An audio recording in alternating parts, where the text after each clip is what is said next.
पूनावाला को अनइंटरप्टेड 2 अरे आप थे नहीं क्या डिबेट में? मैंने कितना टोका उनको? कैसी बातें कर रहे हैं? क्या बात करते हैं आप भाई? पूरी बात हो जाने दीजिए, उसके बाद अपना सवाल कीजिए। अच्छा ठीक है, बोलिए। आप हमें इंटरप्ट क्यों? अच्छा, पहले HK कहा, फिर उन्होंने बोला आरामखोर बोल देता हूं। आरामखोर नंबर 1 कौन है? राहुल। अभी मजा आएगा ना भिड़ो। क्योंकि राहुल गांधी के मंच पर नवाब यादव थे लोकसभा चुनाव में। आरामखोर नंबर 2 कौन है? अखिलेश यादव। फिर आरामखोर नंबर 3 कौन है? जूही सिंह। जूही सिंह ने पता क्या बोला? आप सभी का स्वागत है मेरे YouTube चैनल में। आज हम देखने वाले हैं एक ऐसा डिबेट शो जिसका विषय है उत्तर प्रदेश उपचुनाव में हुई हिंसा को लेकर के। जी हाँ फ्रेंड्स, बीजेपी प्रवक्ता सजाद पूनावाला और साथ ही साथ कांग्रेस के प्रवक्ता सुरेंद्र राजपूत के बीच में आज की डिबेट रहती है। दोनों ही अपने अपने पक्ष को रखते हैं।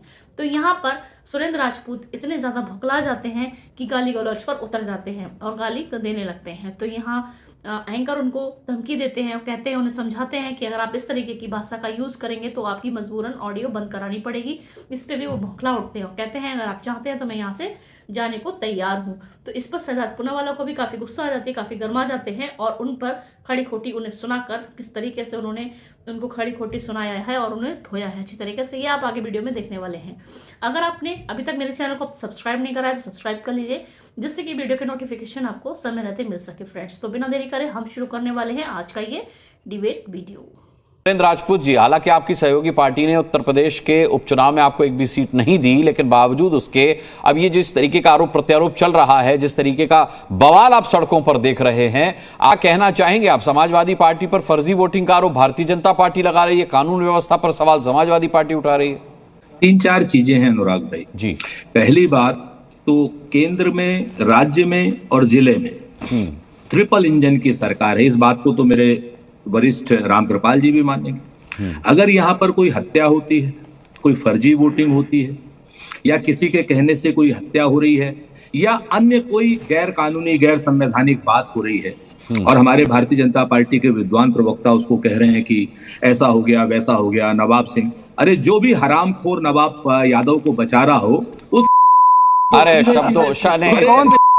शब्द इस्तेमाल किए बिना भी आप अपनी बात, मैं आपको गुस्सा समझ सकता हूं, लेकिन ऐसे शब्दों जनता पार्टी, अरे मेरे निवेदन करने के बाद भी फिर मेरे को ऑडियो डाउन करनी पड़ेगी सर। मैं कभी करता नहीं अपनी डिबेट में, पर इस तरीके की शब्द शैली आप इस्तेमाल करेंगे तो मुझे ऑडियो डाउन करनी पड़ेगी। राजपूत जी सुनो, ऐसा करो अनुराग, मेरी आवाज आ रही है? जी आ रही है।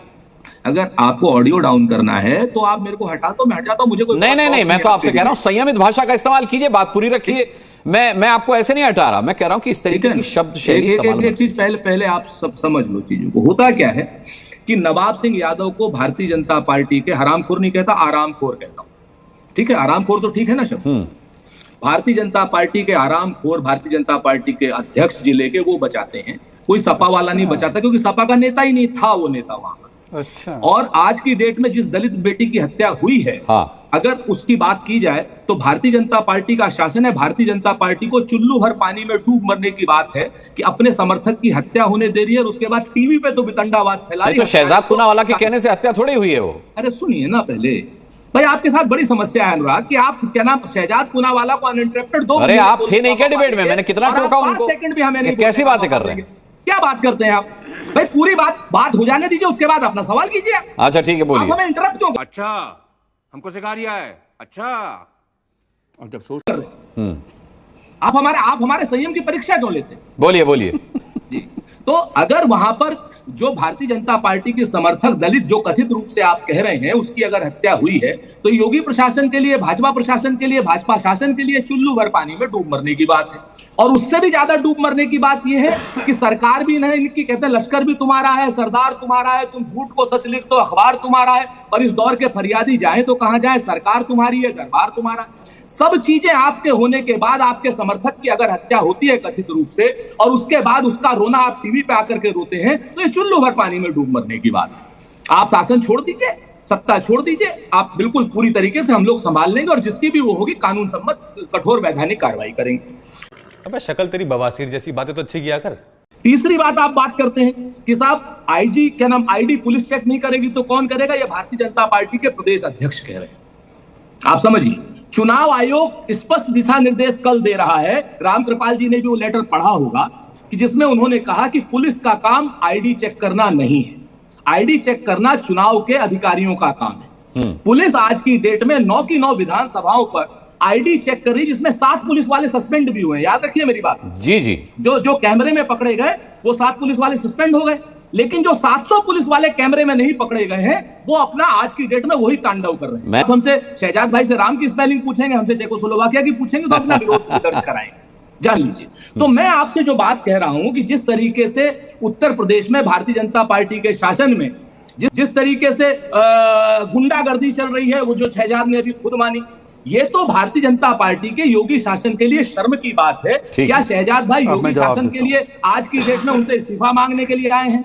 अमित शाह के आदमी होकर के आए हैं, नरेंद्र मोदी के आदमी होकर के आए हैं, किसके आदमी होकर के आए हैं? ये शहजाद भाई को बताना चाहिए, क्योंकि पुराने तो तुरंत पूछ लेते हैं। शहजाद भाई बताइए, किसके आदमी हैं आप?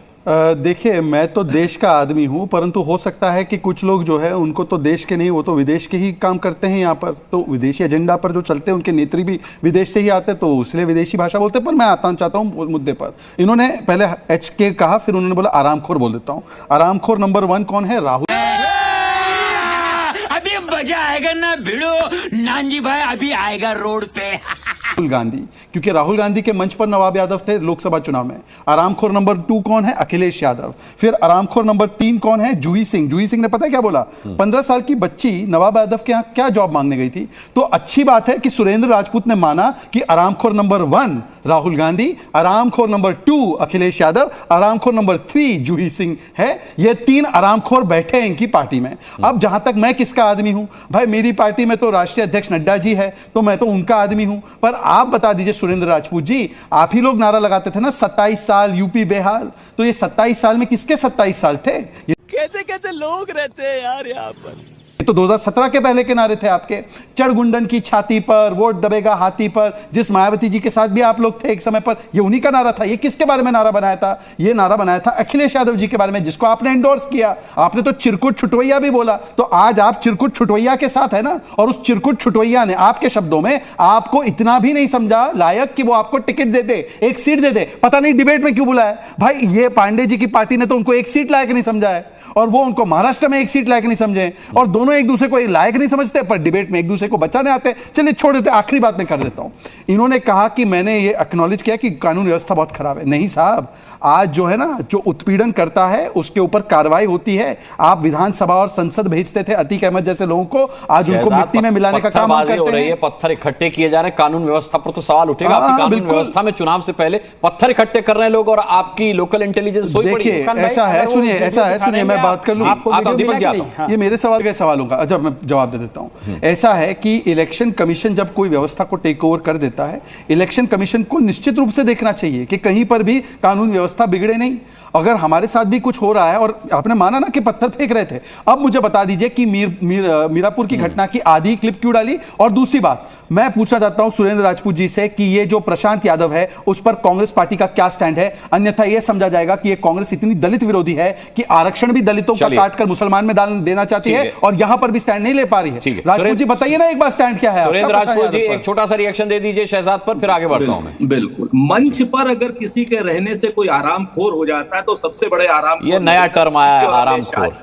सुन लीजिए, अगर मंच पे किसी के रहने से कोई आरामखोर हो जाता है बकौल शहजाद, मंच पे पहुंचा तो कैसे वो? सबसे बड़े नरेंद्र मोदी जी, अमित शाह जी है। क्योंकि नहीं, मंच पे पहुंचा कैसे वो सुरेंद्र राजपूत? अब बीच में मत बोलो शहजाद। अरे पर आपके मंच पे ये बलात्कारी पहुंचा कैसे? आपने सवाल पूछ लिया, अब शहजाद चुप हो। सवाल क्या था? ठीक है, उनको बोलने नहीं दीजिए, वो आपके बीच में बोले नहीं।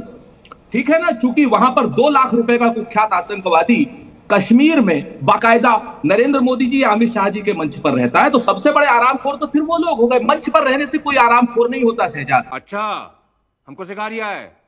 जान लो, सुब्रत पाठक को सपोर्ट करने वाला नवाब यादव है, याद रखना मेरी बात। और उस नवाब यादव को सपोर्ट करने वाला तुम्हारा भदौरिया है जिला अध्यक्ष। मेरी आदत नहीं है कि बिना वजह बड़े लोगों का नाम लूं, जिन लोगों का कोई मतलब नहीं है। ये भारतीय जनता पार्टी ने संस्कार दिए हैं तुम्हें। आज की डेट में किसी भी बात पे राहुल गांधी और पूरा ही एक्सपोज कर दूंगा।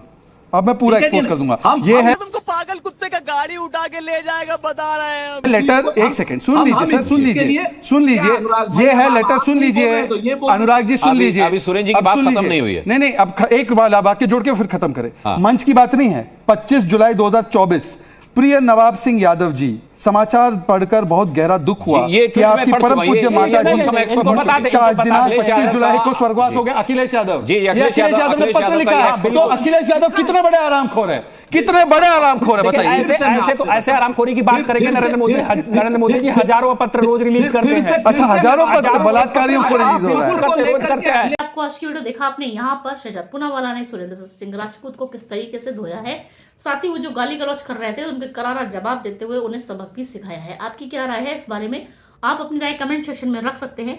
इसी तरीके की वीडियो के साथ हम जल्द मिलेंगे, तब तक कमेंट्स में लिखना ना भूलें। जय हिंद।